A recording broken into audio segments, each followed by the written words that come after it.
Hi, I'm Tom Scarpello of Revology Cars, and this is car number 349, a 1968 Shelby GT500KR Convertible in Black Jade Metallic with light beige Napa leather interior. Today I'm going to take you on a walk around of this car, and we're going to go for a drive. Let's get started.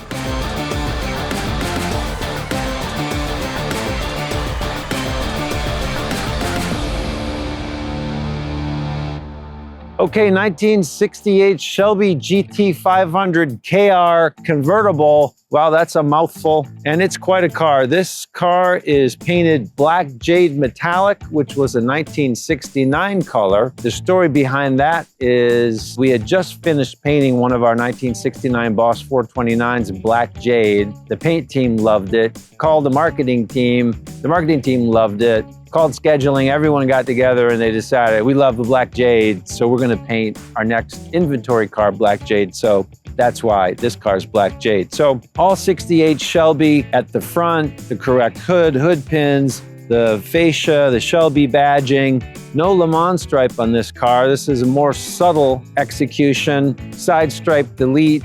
The only tip-off that you're looking at a 68 Shelby is the badging on the fender. Of course, it's unique for Revology because our car features a supercharged 5-liter V8 rather than the old 428 cubic inch naturally aspirated V8. 17x8 Shelby 10-spoke wheels at the side. Of course, the side scoop, which was part of the 68 Shelby package. At the rear, the unique deck lid spoiler that's composite, and the argent painted tail lamp panel, Cobra Jet badge on the fuel cap, and the quad exhaust tips poking out of the rear valance. Very much an original exterior execution for this Shelby. And the authenticity extends to the interior, starting with the steering wheel. So this is a reproduction of the original 1967 Shelby steering wheel. We've put it on a few cars, but we haven't used it in quite some time. It's a really thin rim wheel, and it's a nice reproduction, but frankly, it was a supply chain issue.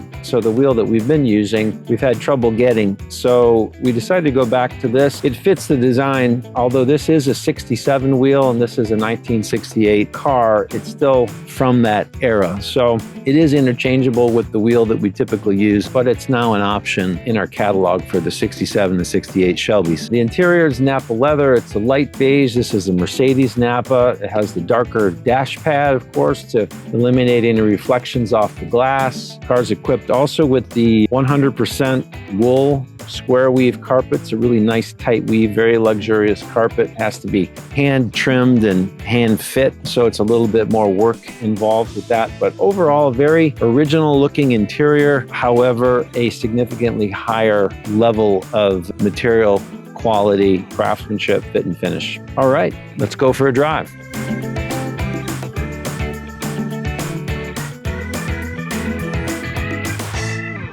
All right, so we're off. Car 349.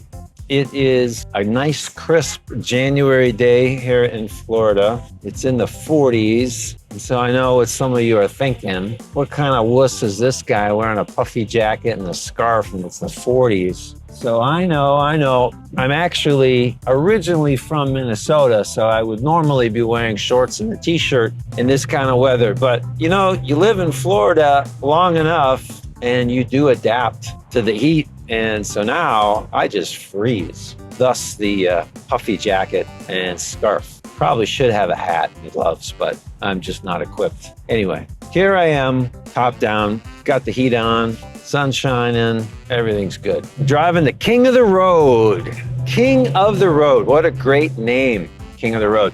You know, the 60s cars had such great names. King of the Road, Cobra, Boss, other brands too. Barracuda, Charger, Challenger, Roadrunner. A lot of great names from the 60s. Kind of makes you wonder, you know, Ford recently announced the new Dark Horse SC, which is ostensibly the replacement for the Shelby GT500. It slots between the Dark Horse and the GTD. Interesting that they chose not to brand it as Shelby. I really don't think there's anything nefarious going on there. I think they just couldn't reach a commercial agreement with Shelby on the value of the license, which is, you know, not the first time that's happened in the history of the auto industry. I was on the Ford GT program and was assigned the task of securing the license for the trademark GT40 for the production car. The show car was built by the design center, and they had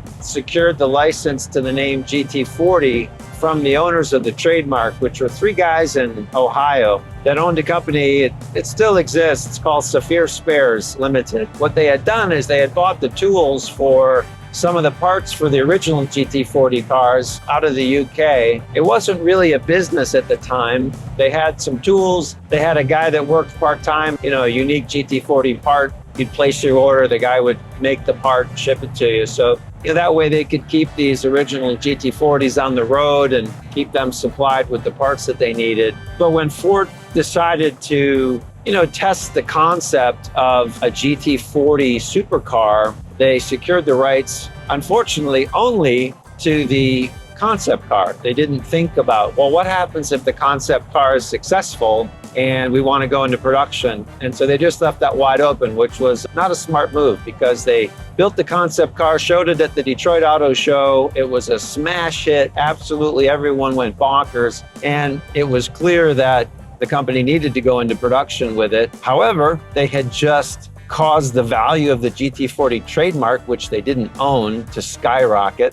And now the three guys in Ohio that owned the trademark thought they had hit the jackpot. So with that backdrop, I was given the task to go down and get the trademark for the production car. So, hey, Scarpello, go down there to Ohio, talk to these guys and get the trademark, right? So there I go. And I got there and, nice enough guys, but, they had a really unrealistic idea of the value of the mark. So Ford was, at the time, we thought maybe a couple $100,000 maybe would be appropriate. These guys were thinking 40 million. At the time, we had referred to it as the GT40 program. The entire program budget was around 100 million. So to put it in perspective, 40 million for the trademark was kind of nuts. It certainly wouldn't have made the business equation work. It would have killed the whole program, frankly. I don't know what their logic for the valuation was, other than the collective value of all the airplanes and yachts that they wanted to buy with the money. I went down there, didn't really go well. They ended up being interviewed by Automotive News, just trashed me, said I was arrogant, and whatever. I wasn't arrogant.